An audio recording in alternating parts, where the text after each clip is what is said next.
Hey guys, so this is day 5 of my decluttering challenge at may nagawa akong mali.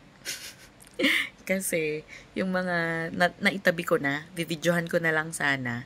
So sobrang excited kong ibigay sa mga pinsan ko. Ayun, binigay ko nang di ko na videohan.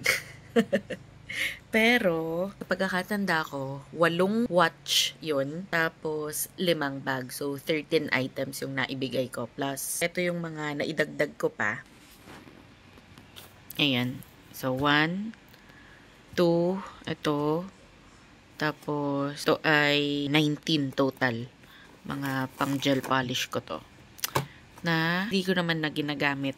Hindi na ako nagko-cutex sa sarili ko. Ayun. So, sa araw na to, dapat 26 items ang ma-declutter ko. Pero, ang total ay 33 items ang na-declutter ko. So, still very happy. Pero, na-realize ko, hirap pala maghanap ng mga gamit pag merong specific number na ina-achieve per day.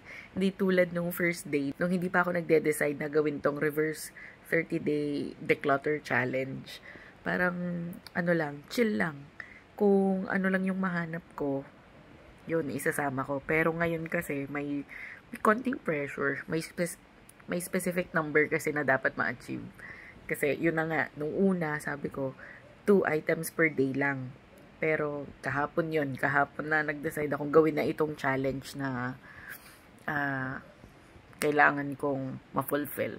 Yun, hopefully, again, katulad ng lagi ko sinasabi, ay mapanindigan ko tong challenge na binigay ko sa sarili ko. And I hope, after 30 days, medyo maging mas maaliwalas na yung bahay namin. Actually, kanina, sabi ng husband ko, parang lumuwag daw yung bahay. Ayun na nga, kasi nga nag-declutter ako nung mga nandoon sa sala. Yung mga nakikita pa.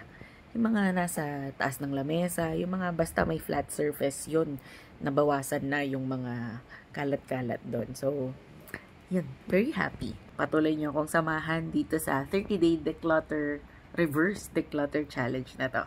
Okay? Bye!